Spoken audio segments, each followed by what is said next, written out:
Hi guys, and welcome to another video from Stupid is the Norm, the channel where we demonstrate how to become a millionaire in 10 years on minimum wage. And in this video I'm going to explain to you the hardest part about becoming a millionaire, and if you're becoming a millionaire you'll hit it somewhere along the road, so you better listen to the end. Well, if you listened to some of these videos before, you'll know that I've said on many occasions that there are three things that prevent people from becoming wealthy. The first one is sacrifice.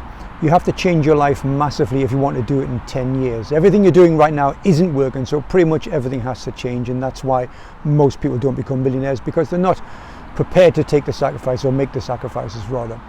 The next thing is hard work. It's likely that you're not making enough money to become a millionaire, or at least not put enough towards deposits or investing, so you're going to have to work harder, which generally means working more hours. So you have to be prepared to work at least 50% longer hours than the average person, and that's another reason why most people don't become wealthy. But by far, at least to me, the hardest bit to me is that it takes time. It's the actual time it takes, the day-by-day grind in order to achieve that £1 million. If you've came across this channel for the first time, let me remind you what it is I'm trying to do here. I started a project 4 years ago now that in 10 years I would become a millionaire on minimum wage. So at that time I was starting on minimum wage, as I suggest, working behind the bar. I had £10,000 of credit card debt and no money in the bank. 4 years in, I had the 4th anniversary a couple of weeks ago. I have bought 3 houses, and all the income from those properties now pay all the bills in my house, and I've reached financial independence / lean. But it's been hard. I've had to start work at 5 o'clock pretty much every day over the last 4 years. And as I look behind you over those 4 years, it's been bloody difficult. I know that people say that it's not about the destination, Perry, it's about the journey. Now, if I'm honest, and I always try to be honest with you guys so that you can watch me make all the mistakes so you don't, it's hard, it's not easy, and I'm not enjoying the journey. And as I look behind me and see 4 years of hard graft, that's hard enough, but as I look the other way and I look ahead, and I've got 6 years, that's another 1.5 times what I've already gone through to do the whole bloody thing again. It's just the amount of time it takes to make even noticeable differences. When I first started 4 years ago, and I was saving I think £300 a week because I was working 80 hours a week as a cab driver, and by the end of the year I had nearly £15,000, take off some tax, it's 10,000. And then I did that was for a year. I was working every day, bar Christmas Day and Boxing Day, for a year to make £10,000. And then I had to do another year working every day, except for those 2 days again, to get £20,000 to pay for the first deposit on a property. And it's just that grind, the minute by minute, just to see small changes. And the thing is that throughout those 10 years, or at least more difficult during the first 2 years, but the opportunity is there through the whole 10 years. Every day is an opportunity to say, I've had enough. Because it gets harder. And now the incremental changes get bigger because you're saving much more each time, because you're getting rent in from your properties or from your investments. The money that comes in every time gets greater, but the effort you put in is exactly the same. You still got to work sort of 60, 80 hours a week. And it's bloody hard, and it seems to go on forever. So now 4 years into it, and I've got my 3 houses, but my target's 20. I'm not even a quarter of the way there yet, and I've got 6 years to go, and it's 6 years of hard work. It's not going to get any easier. The time just drags and drags, and it's almost like hitting the wall, though I'm not going to give up, of course. But it does seem to sort of roll itself out into eternity, that is this ever going to change? Is it ever going to get easier? And to me, that's the hardest bit. It's not the effort. I'm used to working the 80 hours a week. Your body just adapts. I'm used to sacrifice. I'm used to not going on a holiday and not watching television and not spending time with the family. I'm used to that now. Your body just adapts again. It's just the time it takes. It seems to take forever.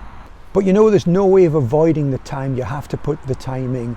If you look at all your heroes who made fortunes, made millions, let's pick one, I don't know, Steve Jobs, who's no longer with us, bless us. But Steve Jobs, everybody thinks he was an overnight success because he invented the iPhone. Hey, he was a billionaire. Steve Jobs worked at Apple for 37 freaking years. 37 years of grinding it out before he became an overnight success. That's the sort of time it takes. And so whenever a scammer is on the internet or Facebook ads telling you you're going to make, £100,000 the first year, it's bollocks, it's complete bollocks. Anybody who's done it, anybody who's done it properly, it takes time. There's no way of avoiding it. And I guess that's what keeps me going, because, anybody, it doesn't matter how big they are, how much money they made, they first had to get the first £100. And then they first had to get the first 1,000.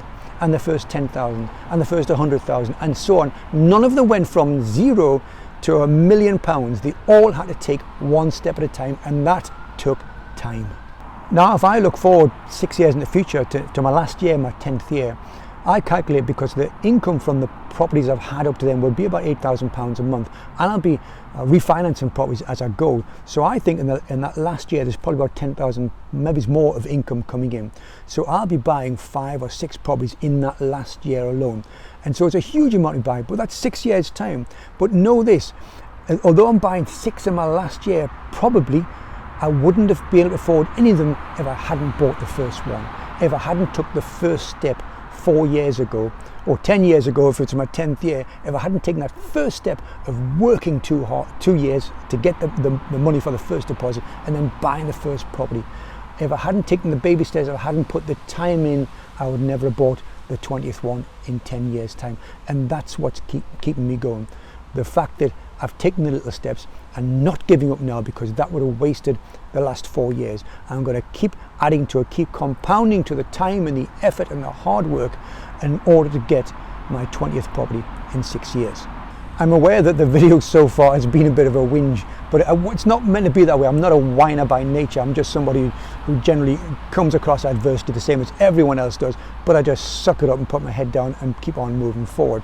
The reason I'm telling you this is because if you're on the journey, as I am, you may be a little ahead of me, maybe a little behind me, but if you're on that journey, you're going to come across the struggle of time where it just seems to go on forever. So I'm just doing this video so in order to beware, and so you don't have to make my mistakes, and don't get yourself down, to know that, well, Perry did it for 4 years, he hit the wall at 4 years, but he kept on going. And I don't want you to come across your wall and stop the way I could have done. Could have taken any one of those opportunities over the last 4 years every day to not keep moving forward and give up because the time takes forever.